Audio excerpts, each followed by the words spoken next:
রচনার সঙ্গে রাজের বিয়ে হয়। রাজ তার মা কমলা দেবী এবং এক ছোট বোন ময়নার সঙ্গে বাস করে। তাদের টাকা পয়সার কোনো অভাব নেই, কিন্তু ছোট বোন ময়নার ভীষণ পরিমাণে লোভ ছিল।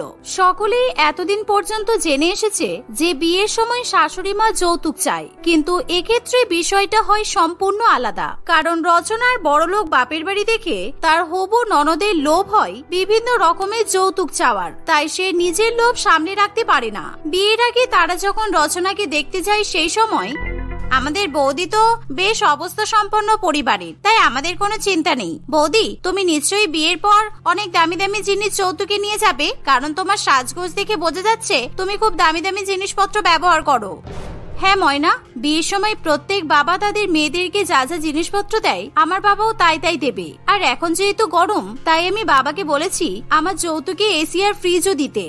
হ্যাঁ, শুধু এসি আর ফ্রিজ কেন, একটা ডবল ডোর আলমারি আর তার সাথে ডবল বেড আর একটা 4 চাকা গাড়ি দিলে আরো ভালো হয়। কারণ আমি চাই না আমার দাদা আর বৌদি বিয়ের পর কোনো রকমের কোনো কষ্ট পাক। যদিও আমার দাদার কাছে সবকিছু আছে, তবুও বৌদির থাকলে আরো বেশি ভালো লাগবে।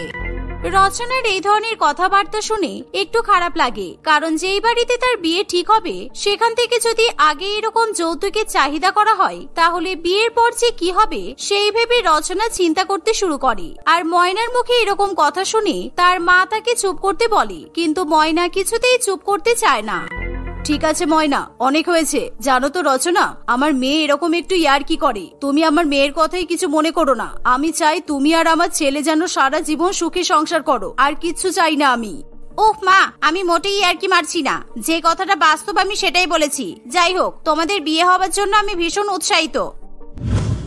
কিছুদিনের মধ্যেই যখন রচনা আর রাজের বিয়ে হয়, তখন রচনার বাবা তাকে গা ভর্তি সোনার গহনা পরিয়ে পাঠায়, তার সাথে সাথে দামি বেনারসিও পাঠায়। আর সেই গহনা দেখেই ননদের চোখ একেবারে চকচক করে ওঠে। শাশুড়ি মা এবং ননদ দুজনে মিলে বাড়ির বৌমাকে বরণ করে ঘরে তোলে। রাত্রিবেলা ময়না তার মাকে বলে, মা দেখেছো বৌদি কি সুন্দর গহনাগুলো পরে এসেছে।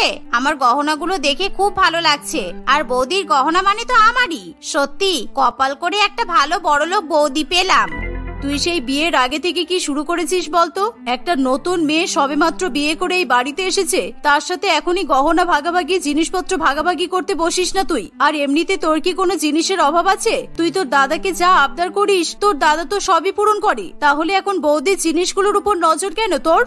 মায়ের এমন কথা শুনে ময়না ভীষণ পরিমাণে রেগে যায়, কারণ সে মনে করে বৌদির জিনিসপত্রের উপর তার মায়া একেবারে অন্য রকমের। তাই সে মনে মনে পরিকল্পনা করতে শুরু করে কিভাবে বৌদির সমস্ত জিনিস সে নিজের করে নিতে পারবে। তুমি চুপ করো তো মা, তুমি এমন করে বলছো যেন বৌদি তোমার মেয়ে আর আমি তোমার ছেলের বউ। আর তুমি বলেছিলে মনে আছে দাদার বিয়ের পর তুমি আমার বিয়ের জন্য সম্বন্ধ দেখবে, সুতরাং তুমি তাড়াতাড়ি আমার বিয়ের জন্য সম্বন্ধ দেখো। এই বলে ময়না ঘুমিয়ে পড়ে। পরের দিন সকালবেলা শাশুড়ি মা সবকিছু বুঝিয়ে দিলে সেই কথা মতো রচনা সকলের জন্য রান্না বান্না করে। বৌদি, তুমি যে বললে তোমার বাবা নাকি এই গরমকালে AC, fridge, double bed, double ডোরের আলমারি, ড্রেসিং টেবিল সবকিছু পাঠাবে, তাহলে সেগুলো কোথায়? এখনো তো আমাদের বাড়িতে কিছু এসে পৌঁছালো না। হ্যাঁ, বাবা আমাকে ফোন করেছিল, উনি সব জিনিসপত্র ম্যাটাডোরে তুলে দিয়েছেন। আসলে অনেক জিনিসপত্র তো, তাই পৌঁছাতে একটু সময় লাগছে। এই বলতে না বলতেই তাদের বাড়ির বাইরে গাড়ির হর্ন বেজে ওঠে। সকলে মিলে বাইরে গিয়ে দেখে যে নতুন বৌমা যৌতুকে জিনিসপত্র চলে এসেছে। আর এই দেখে ময়নার চোখ একেবারে লোভে চকচক করে ওঠে। কিন্তু জিনিসগুলো যেহেতু নতুন বউয়ের, তাই শাশুড়ি মা বুদ্ধি করে সবকিছু রচনার ঘরেই ঢুকিয়ে দেয়। আর যা দেখে ময়না ভীষণ পরিমাণে রেগে যায়, কিন্তু সে তার মায়ের উপর কোনো কথা বলতেও পারে না। এভাবেই দেখতে দেখতে কিছুদিন কাটে। নতুন বৌদি তার জিনিসপত্র আরামে ভোগ করছে দেখে ময়না একেবারে তেলে বেগুনে চলে ওঠে। এরই মধ্যে একদিন ময়নার জন্য এক ভালো বিয়ের সম্বন্ধ আসার কথা বলা হয়। সেই সময় ময়না তার বৌদির কাছে গিয়ে বলে, বৌদি তুমি কি সুন্দর বেনারসি শাড়িটা পরেছো, কিন্তু আজকে আমাকে দেখতে ছেলেপক্ষ আসবে, তাই এত সুন্দর করে আমার সাজা উচিত। তুমি তোমার বেনারসি শাড়িটা আমাকে দেবে গো। তার সাথে তুমি রিসেপশনের দিন গলায় যে সোনার হারটা পরেছিলে না, ওই হারটাও আমাকে দাও না। রচনা তার ননদের কথা শুনে অবাক হয়ে বলে, কিন্তু ময়না, তোমার দাদা যে এত শখ করে তোমার জন্য একটা শাড়ি আর হার কিনে আনলো, তুমি সেগুলো পরবে না? কারণ আমার এই বেনারসি শাড়ি আর এই হারটা তো পুরানো হয়ে গেছে। মোটেই পুরানো হয়নি। আসলে তুমি আমাকে এত সুন্দর বেনারসি শাড়ি আর সোনার হার দিতে চাইছো না বলে কথা ঘোরানোর চেষ্টা করছো। দাদা যে আমাকে জিনিসটা দিয়েছে তার থেকে তোমার শাড়িটা অনেক বেশি সুন্দর আর গহনাগুলো অনেক ভালো। ময়নার এমন কথা শুনে রচনার আর কিছু করার থাকে না। সে নিজের ঘরে গিয়ে বেনারসি শাড়ি আর গলার সোনার হার খুলে তার ননদের হাতে দিয়ে দেয়। ময়না খুব আনন্দে সেই শাড়ি এবং গহনা পরে ছেলেপক্ষের সামনে গিয়ে বসে পড়ে। রাজ এবং কমলা দেবী দেখেই বুঝতে পারে যে ময়না তার বৌদির জিনিসপত্র পরেছে, তাই তারা একটু হলেও বিরক্ত বোধ করে। আর ময়নাকে দেখতে যেহেতু সুন্দর ছিল তাই শিবম ময়নাকে পছন্দ করে। আর এভাবেই ময়নার সঙ্গে শিবমের বিয়ে ঠিক হয়ে যায়। আর এভাবেই দেখতে দেখতে আরো কয়েকদিন কাটে। একদিন রাজ বলে, কি রে বোন, আর তো এক সপ্তাহ পর তোর বিয়ে, তুই শপিং করবি না? চল না, আজকে আমি তোর বৌদি তোকে শপিং করতে নিয়ে যাব। শাড়ি গহনা কত কিছু কিনতে হবে বলতো। না না দাদা, তুই বেকার বেকার আমার শাড়ি আর গহনার উপর একেবারে টাকা নষ্ট করবি না, বরঞ্চ সেই টাকাটা লোকের খাওয়া দাওয়ার ক্ষেত্রে খরচা কর। কারণ বৌদি বিয়ের পরে যৌতুকে অনেক সুন্দর সুন্দর বেনারসি শাড়ি আর দামি দামি সোনা গহনা নিয়ে এসেছে, তাই আমি বৌদির বিয়ে সমস্ত শাড়ি আর গহনা পরে নেব। সে কি, তুই যদি তোর বৌদির জিনিসপত্র নিয়ে চলে যাস তাহলে তোর বৌদি কি গহনার শাড়ি পরবে? কেন, বৌদির বাবা তো অনেক বড় লোক আর তুইও অনেক বড় লোক, তাই তুই বৌদিকে জিনিসপত্র শাড়ি গহনা আবার কিনে দিতে পারবি। তাই আমি বৌদির শাড়ি আর গহনাগুলো নিয়ে যাব, বিয়ের দিন আমি সেগুলোই পরবো। এই বলে ময়না তার বৌদির কাছে যায় আর তার আলমারি থেকে সমস্ত দামি দামি বেনারসি শাড়ি ও দামি দামি সোনার গহনা বের করে নেয়। এই দেখে রচনা ভীষণ পরিমাণে রাগ করলেও সে তার ননদকে কিছু বলতে পারে না, কারণ তার শিক্ষা অন্য ধরনের। এভাবে বৌদির যৌতুকের শাড়ি এবং গহনা নেওয়ার পর তার চোখ পড়ে আসবাবপত্রের দিকে। ময়নার হবু শ্বশুরবাড়ির লোক অনেক ভালো, কেননা তারা যৌতুকের কোনো চাহিদা করেনি। কিন্তু ময়না যেহেতু আমাদের বোন, তাই ময়নাকে তো কিছু না কিছু দিতেই হবে। তাই আমি ভাবছি আমার বোনের যৌতুক হিসেবে আমি একটা ফ্রিজ আর টিভি আর সাথে একটা এসি কিনে নিয়ে আসবো। এই বলে রাজ ময়নাকে সারপ্রাইজ দেওয়ার জন্য তাকে কিছু না বলে সমস্ত জিনিসপত্র কিনতে চলে যায়। রাজ জিনিসপত্রগুলো অর্ডার দিয়ে চলে আসে আর এই বিষয়ে সে ময়নাকে জানালে ময়না খুবই খুশি হয়, কিন্তু তার খুশির কারণ ছিল অন্য। যাক দাদা, তুই যে বুদ্ধি করে আমার বিয়ে যৌতুকের জন্য সবকিছু আগে থেকে অর্ডার দিয়ে এসেছিস তাতে আমি খুব খুশি হয়েছি, কিন্তু তোর অর্ডার দেওয়া জিনিসপত্র আমি তো যৌতুকে নিয়ে যাব না। কেন, তুমি তোমার দাদার অর্ডার দেওয়া জিনিসপত্র যৌতুকে নিয়ে যাবে না কেন? তোমার দাদা কষ্ট করে এত কিছু কিনবে, তুমি সেগুলো ফেলে রেখে চলে যাবে? আরে তুমি বুঝতে পারছো না, আমি যদি এসি ফ্রিজ টিভি সব আমার শ্বশুর বাড়িতে নিয়ে যাই তাহলে আমি এখানে এসে কি করব? তাই আমি দাদাকে বলবো সব আমার ঘরেই লাগিয়ে রেখে দিতে, যাতে আমি যখন বাপের বাড়িতে আসবো তখন বাপের বাড়িতে আরাম করে থাকতে পারি। আর আমি যৌতুকে তোমার ঘরের AC fridge TV double door আলমারি ডবল বেড খাট ড্রেসিং টেবিল এগুলো সব নিয়ে যাব। কি, তুমি কি পাগল হয়ে গেছো? তুমি তোমার বিয়েতে আমার যৌতুকগুলো নিয়ে যাবে? দেখো ময়না, এগুলো কিন্তু ঠিক নয়, কারণ কারো যৌতুক অন্য কাউকে এভাবে ব্যবহার করতে নেই। আমি তো এগুলো আমার বাপের বাড়ি থেকে নিয়ে এসেছি। বাবা, এখন থেকে আমার আর তোমার শুরু করে দিলে?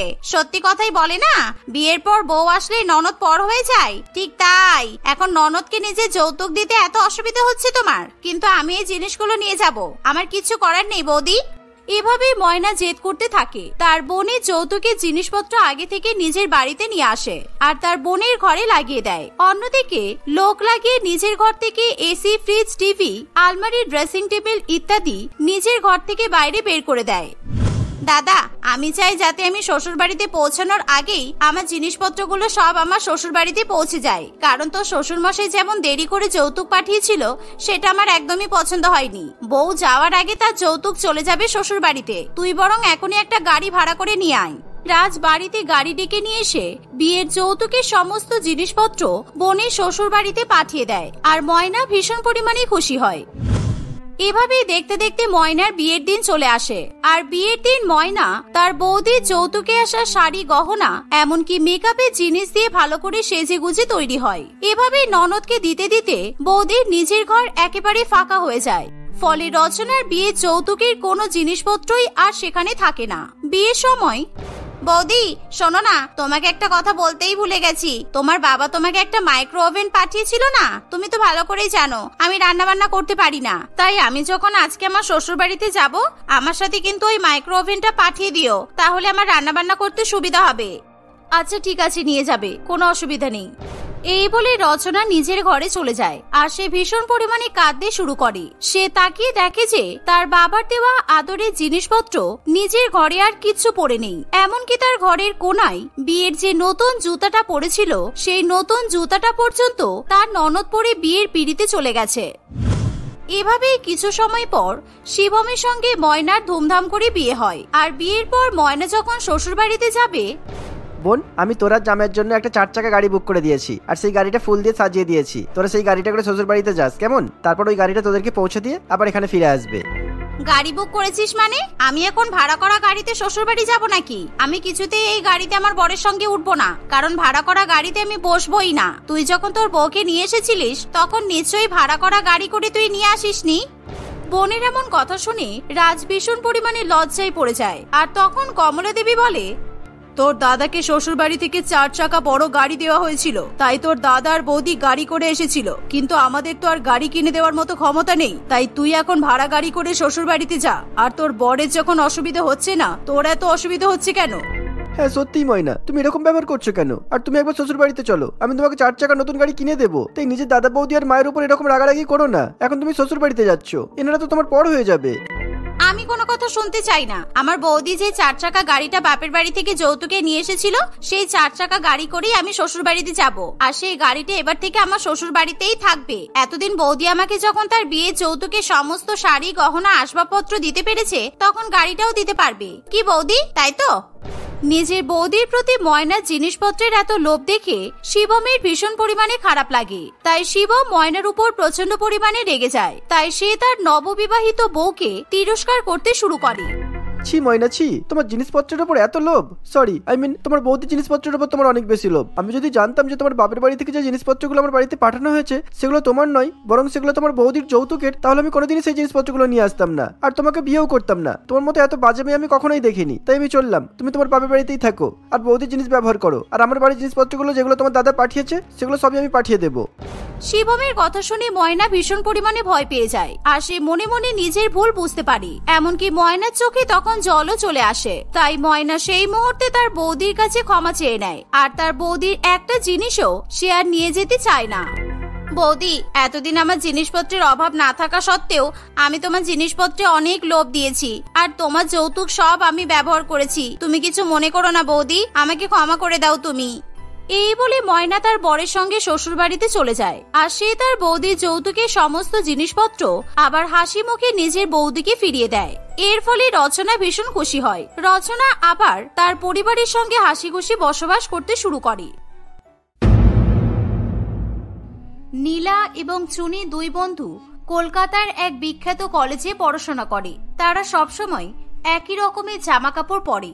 নীলার আর্থিক অবস্থা ভীষণ সচ্ছল প্রকৃতির ছিল, তাই সে সবসময় দামি দামি জামা কাপড় পরা পছন্দ করত। চুনির পারিবারিক অবস্থা তেমন ভালো না হওয়ায় সে দামি জামা কাপড় পরতে পারত না, কিন্তু সে সবসময় তার বান্ধবী নীলাকে নকল করার চেষ্টা করত। একদিন, চুনি জানিস, সল্টলেক স্টেডিয়ামে বিতান শর্মা ডিজাইনারের বিভিন্ন জামা কাপড়ের কালেকশন বসেছে। চল, আমি আর তুই একবার গিয়ে ঘুরে আসি। হ্যাঁ যেতেই পারি, কিন্তু তুই তো যা দেখবি তাই কিনে নিবি। সমস্যা হবে আমার কাছে তো তেমন টাকা নেই, আমি জামা কাপড় কিনতে পারবো না। আরে তোর কাছে তো তোর বাবার ডেবিট কার্ডটা রাখা আছে, তোর যদি কিছু পছন্দ হয় তাহলে ডেবিট কার্ড থেকে টাকা তুলে নিবি, পরে আঙ্কেলকে টাকা শোধ করে দিবি। দুই বন্ধু মিলে আলোচনা করে জামা কাপড় প্রদর্শনী মেলায় চলে যায়। সেখানে গিয়ে দামি দামি সুন্দর জামা কাপড় দেখে দুই বান্ধবীর চোখ ধাঁধিয়ে যায়। কিন্তু সবকিছুর মধ্যে একটা গাউনের দোকান দুজনের দৃষ্টি সব থেকে বেশি পরিমাণে আকর্ষণ করে। তারা দুজনেই সেই গাউনের দোকান থেকে চোখ ফেরাতে পারে না। চুনি, দেখ ওই দোকানের গাউনগুলো কি সুন্দর, আমি তোমার চোখ ফেরাতে পারছি না রে। চল আমরা গিয়ে গাউন দেখে আসি। দেখে তো মনে হচ্ছে গাউনগুলো অনেক দামি হবে, চল যাওয়া যাক। এই বলে দুই বান্ধবী গিয়ে গাউনের দোকানে ঢুকে পড়ে। তাদের দুজনেরই সবকটা গাউন ভীষণ পছন্দ হয়। সবগুলো গাউনের মধ্যে একটা নীল এবং একটা লাল রঙের গাউন তাদের দুজনের সবচেয়ে বেশি পছন্দ হয়। তারা কিছুতেই ওই গাউন দুটি থেকে চোখ ফেরাতে পারছিল না। চুনি, ওই গাউন দুটো দেখ কি সুন্দর, নীল গাউনটা আমাকে পরলে দারুণ লাগবে আর লাল গাউনটা তোকে পরলে খুব সুন্দর লাগবে। চল গাউন দুটোর দাম জিজ্ঞাসা করি। এক্সকিউজ মি, ওই যে গাউন দুটো কাচের গায়ে ঝুলছে, ওই দুটো গাউনের প্রাইসটা একটু বলবেন? অ্যাকচুয়ালি আমাদের ওই গাউন দুটো ভীষণ পছন্দ হয়েছে। ম্যাডাম, ওই গাউন দুটো শুধুমাত্র প্রদর্শনীর জন্য রাখা হয়েছে, ওই দুটো বিক্রি করা যাবে না। আপনারা অন্য গাউন দেখতে পারেন। কিন্তু আমাদের দুজনের ওই গাউন দুটোই পছন্দ হয়েছে। আপনাদের যত টাকা লাগবে আমরা দুজনে দেব, আপনি শুধু ওই গাউন দুটো আমাদের দুজনকে বিক্রির ব্যবস্থা করুন। তুই কি পাগল হয়ে গেছিস? যত টাকা লাগে মানে? তুই ভালো করেই জানিস আমার পক্ষে বেশি টাকা দেওয়া সম্ভব নয়, তবুও তুই। নীলা তার বন্ধুকে থামিয়ে দিয়ে বলে, উফ, সবসময় এত টাকা নেই করে শুকিয়ে যাস কেন? তোর দামে না পোষালে তোকে গাউন কিনতে হবে না, কিন্তু আমি যে করেই হোক নীল গাউনটা আমি নেবই। তুই তো জানিস নীলার নীল রং কত পছন্দ। নীলা অনেক জোর করলে দোকানদার গাউন বিক্রির জন্য ম্যানেজারের সঙ্গে কথা বলতে চায়। বেশি টাকা পাওয়ার কথা শুনে ম্যানেজার নীল এবং লাল গাউন দুটো বিক্রি করতে রাজি হয়ে যায়। ম্যাডাম, স্যার বলেছেন আপনারা যদি গাউন পিছু 50,000 টাকা দিয়ে দেন তাহলে উনি এই এক্সক্লুসিভ গাউন দুটো আপনাদেরকে বিক্রি করে দেবেন। ঠিক আছে, আমি 50,000 টাকা দিয়ে গাউন কিনতে রাজি আছি। আপনি ওই নীল গাউনটা আমাকে দিয়ে দিন। এই চুনি, তুই কি লাল গাউনটা কিনবি? ভেবে দেখ, এখন না কিনতে পারলে এই কালেকশন কিন্তু পরে পাবি না তুই। আমার তো লাল গাউনটা কিনতে ইচ্ছা করছে, ডেবিট কার্ডে 50,000 টাকাই পড়ে আছে। এই টাকা দিয়ে বাবা ইএমআই দেবে, সংসারের খরচ আছে, কিন্তু গাউনটা না কিনলে নীলা সমকক্ষ হয়ে উঠতে পারবো না। কিনেই নি তাহলে গাউনটা। নীলা এবং চুনি দুজনেই 50,000 টাকা খরচ করে নীল এবং লাল রঙের গাউন কিনে নেয়। দুই বন্ধু দামি গাউন কিনে নিজেদের বাড়ি ফিরে যায়। চুনি 50,000 টাকা খরচ করে ফেলায় তার বাবা বিমল বাবুর ফোনে মেসেজ চলে যায়। বিমল বাবু এবং রানী দেবী চুনির এরকম বেআক্কেল ব্যবহারে ভীষণ পরিমাণে রেগে যায়। চুনি, তুই আমার 50,000 টাকা কোথায় খরচ করে ফেললি? তোর কি বুদ্ধি শুদ্ধি সব লোভ পেয়েছে? তুই জানিস না এই টাকাটা আমাদের সংসারের টাকা? নীলা একটা দামি গাউন কিনেছে বলে আমিও 50,000 টাকা দিয়ে গাউনটা কিনেছি। আর সবসময় এত টাকা করো কেন বাপি? নীলার বাবাকে দেখো মেয়ের জন্য কত টাকা খরচ করে, আর তোমরা? না, আমরা তোর বন্ধুর মতো বড় লোক নই, সেটা তো তোকে বুঝতে হবে। সবসময় বন্ধুর সঙ্গে তুলনা করলে হবে? চুনি তার বাবা মায়ের কোনো কথা শুনতে চায় না। পরের দিন দুই বান্ধবী মিলে দামি গাউন পরে কলেজে গেলে সকলে তাদের গাউনের অনেক প্রশংসা করে। নীলা ও চুনি ভীষণ পরিমাণে খুশি হয়ে যায়। তারা আর নিজেদের আনন্দ ধরে রাখতে পারে না। দেখলি তো, তুই তো এই গাউনটা কিনতেই চাইছিলিস না, না কিনলে ভীষণ ঠকে যেতিস।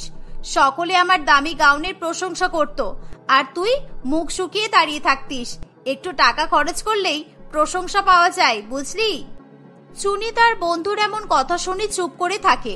সে তার বন্ধুর মতো দামি গাউন পরলেও তার মাথায় নিজের সংসারের চিন্তা ঘুরতে থাকে। সে কিছুতেই মন থেকে খুশি হতে পারছিল না। এভাবেই কিছুদিন কাটে। নীলা এবং চুনি নিজেদের দামি গাউন পরে সবসময় ঘোরাফেরা করতে শুরু করে। প্রত্যেকদিন একটাই দামি গাউন দেখতে দেখতে সকলে তাদের প্রশংসা করাও বন্ধ করে দেয়।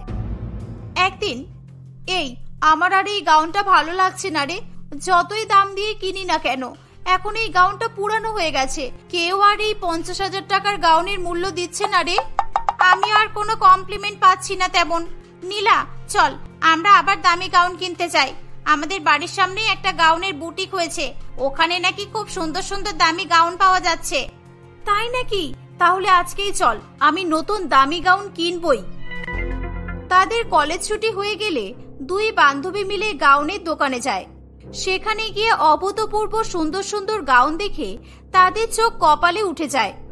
আসুন দিদিমণিরা, কিরকম গাউন আপনাদের লাগবে আপনারা বলুন, এই দোকানে সব রকম গাউন পাওয়া যায়। নীলা এবং চুনি নিজেদের জন্য সুন্দর সুন্দর গাউন পছন্দ করে। নীলা গাউনের বিভিন্ন ইউনিক কালেকশন দেখে নিজের লোভ সামলে রাখতে পারে না। সে নিজের জন্য 3-4টে গাউন পছন্দ করে। গাউন কিনে যখন দুই বন্ধু বিলিং কাউন্টারে যায় তখন তাদের বিল শুনে চক্ষু চড়ক গাছ হয়ে যায়। কি, আমার এই 5টা গাউনের দাম 5 লক্ষ টাকা হয়েছে? কি বলছেন কি মশাই? এক একটা গাউন 1 লক্ষ টাকা করে দাম? এত এক্সপেন্সিভ? এটা তো হাইলি এক্সপেন্সিভ। চুনি, তোর গাউনের দাম কত রে? আমার তো টোটাল 1 লক্ষ টাকা বিল হয়েছে, কিন্তু আমার কাছে ক্যাশ নেই, আমি অনলাইনে পেমেন্ট করে দেব। চুনি, তুই এত ক্যাজুয়ালি বলছিস কিভাবে রে? 50,000 টাকার গাউনই তুই কিনতে চাইছিলিস না, আর এখানে 1 লক্ষ টাকার গাউন তোর কাছে কোনো ব্যাপার নয়? চুরি করছিস নাকি তুই? কেন, তুই তো বলেছিলি প্রশংসা পেতে হলে নাকি খরচ করতে হয়, তাই আমি আর এখন টাকার কথা চিন্তা করছি না। এ যদি আমার সামনে 1 লক্ষ টাকার গাউন কিনে আর আমি যদি একটাও গাউন না কিনি, তাহলে আমি আমার বন্ধুর সামনে খুবই ছোট হয়ে যাব। আমার প্রেস্টিজটা পুরোপুরি ডাউন হয়ে যাবে। আমি 5টা গাউনই কিনবো, পারলে আরো কয়েকটা দামি গাউন কিনে নেব। নীলা তার ব্যাগ থেকে 5 লক্ষ টাকা বার করে 5টা দামি গাউনই কিনে ফেলে। চুনি নিজের গাউনের টাকা দোকানদারকে অনলাইনে পাঠিয়ে দেয়। এভাবে প্রায় 2 বন্ধু মিলে বুটিক থেকে দামি দামি গাউন কেনা শুরু করে দেয়। চুনি যেখানে 2 লক্ষ টাকার গাউন কিনতো, নীলা তাকে দেখানোর জন্য 10 লক্ষ টাকার গাউন কিনে ফেলতো। কিন্তু চুনির এরকম হঠাৎই বড়লোক হয়ে যাওয়ার ব্যাপারটা নীলার মাথায় কখনোই আসেনি। একদিন, চুনি, আজকে আমার মাসির মেয়ের জন্মদিনের পার্টি আছে। মাসি আমাকে আর তোকে যেতে বলেছে। আমরা 2 জনে আমাদের দামি গাউন পরে পার্টিতে যাব, ঠিক আছে? না রে, আমি যেতে পারবো না, আমার শরীর ভালো নেই। তুই যা, গিয়ে ঘুরে আয়, আমি অন্য একদিন যাব তোর সঙ্গে। নীলা তার বন্ধু চুনিকে অনেক জোর করলেও সে কিছুতেই যেতে চায় না। নীলা তার নতুন কিনে নিয়ে আসা দামি গাউন পরে মাসির মেয়ের বার্থডে পার্টিতে চলে যায়। তার গাউন দেখে সকলে খুব অবাক হয়ে যায়। নীলার মাসি টুসি দেবী নীলার গাউন দেখে চুপ করে থাকে, সে কিছুই বলে না। নীলা এই দেখে একটু অবাক হয়। কি হলো মাসি, সবাই আমার এই 2 লক্ষ টাকার গাউনের এত প্রশংসা করছে, আর তুমি এরকম নির্বিকার কেন? তোমার কি আমার এই দামি গাউনটা পছন্দ হয়নি? আমি একটু অবাক হলাম নীলা। আমার কাছে তোর এই গাউনটার মতো একটা সেম গাউন আছে, দাম মাত্র 1000 টাকা, আর তুই একই গাউন 2 লক্ষ টাকায় কিনেছিস। তোর কি মাথা খারাপ হয়ে গেছে? লোককে বোকা বানানোর জায়গা পাস না? টুসি দেবীর কথা শুনে নীলার মাথায় আকাশ ভেঙে পড়ে। মাসি, তুমি কি বলছো? আমি তো আমার বন্ধু চুনি ওদের পাড়ার একটা নতুন বুটিক থেকে গাউনটা কিনেছি। আর শুধু এই গাউনটা নয়, এমন অনেক দামি দামি গাউন কিনেছি আমি। তাহলে কি ওই গাউনগুলো নকল গাউন? তুই যেমন তোর বন্ধুও তেমন। যা গিয়ে দোকানদারকে ধর, আর পারলে পুলিশকেও ইনফর্ম কর, যাতে পুলিশ ওই দোকানের মালিককে ধরে নিয়ে যায়। নীলা তার বন্ধুর কাছে গিয়ে সব ঘটনা জানায়। চুনি ব্যাপারটাকে তেমন পাত্তা দিতে চায় না। কিরে, তুই এমন করে তাকিয়ে আছিস কেন? তোর কি কিছু যায় আসে না? আমাদের এত টাকা নষ্ট হয়ে গেল। আমি তো গাউনের ট্যাগও পরীক্ষা করিয়েছি ডিজাইনারকে দিয়ে, গাউনের ট্যাগটাও নকল। কিচ্ছু নকল না, সব আসল গাউন। আসলে তোর অনেক টাকা খরচ হয়েছে তো, তাই আর দামি গাউন যাতে তোকে না কিনতে হয়, তাই তুই এরকম বলছিস। কিন্তু আমি তো দামি গাউন কিনবো আর পরবো। চুনির মুখে এরকম কথা শুনে নীলা ভীষণ পরিমাণে অবাক হয়ে যায়। কোনো উপায় না পেয়ে নীলা তার বন্ধুকে কিছু না জানিয়েই পুলিশকে সব ঘটনা জানিয়ে দেয়। কিছুদিন পর পুলিশ সমস্ত ঘটনা পর্যবেক্ষণ করে আসল দোষী চুনি এবং ওই বুটিকের টেলার সঞ্জয়কে থানায় নিয়ে আসে। পুলিশ নীলাকে ফোন করে সবকিছু জানায়। চুনির বাবা মাও থানায় আসে। নীলা তার বন্ধুকে দোষী হিসেবে কিছুতেই মেনে নিতে পারে না। চুনি, তুই নকল গাউনের ব্যবসা করিস? কেন? কিসের জন্য? তুই আমাকে কেন ঠকালি বল? হ্যাঁ, আমি বেশ করেছি। তোর টাকার খুব অহংকার ছিল, তাই তোর কাছ থেকে সব টাকা নিয়ে আমি আমার সংসারে দেব বলে এই কাজ করেছি। তুই কোনোদিনও আমার ব্যবসা বুঝিসনি, তাই আমি তোকে জব্দ করব বলে এই ফন্দিটা এঁটেছিলাম। চুনি তার পাড়ার বুটিকের টেলার সঞ্জয়কে ছিট কাপড় দিয়ে সস্তায় গাউন বানিয়ে তার সুন্দর দোকানে ঝুলিয়ে রাখতে বলতো। চুনি তাকে টাকা লোভ দেখিয়ে নিজের তরফে করে নিয়েছিল। সঞ্জয় চুনির কথা মতো সস্তায় বানানো গাউনে বেশি দামের ট্যাগ লাগিয়ে নিজে সুন্দর করে সাজানো দোকানে ঝুলিয়ে রাখত। চুনি তার বন্ধুকে সেই দোকানে দামি গাউন কেনার জন্য নিয়ে আসলে নীলার কোনো সন্দেহ হয় না। আর চুনি সবসময় গাউন কিনে অনলাইনে টাকা দেওয়ার নাম করে কোনো টাকাই দিত না। এভাবে সে নীলার অনেক টাকা লুটে নেয়। চুনির বাবা মাও চুনির মুখে এত ঘটনা শুনে অবাক হয়ে যায়। ছি, তুই এত খারাপ! আমার যতই টাকার অহংকার থাকুক না কেন, আর তোকে আমি যতই খারাপ কথা বলি না কেন, আমি কিন্তু তোকে কোনোদিনও ঠকাইনি। আর তুই কি করেছিস আমার সঙ্গে? আমাকে ক্ষমা করে দে, আমার এই অন্যায় করা উচিত হয়নি। তুই প্লিজ পুলিশকে বল আমাকে আর সঞ্জয় কাকাকে জেলে না দিতে, আমার ক্যারিয়ার শেষ হয়ে যাবে।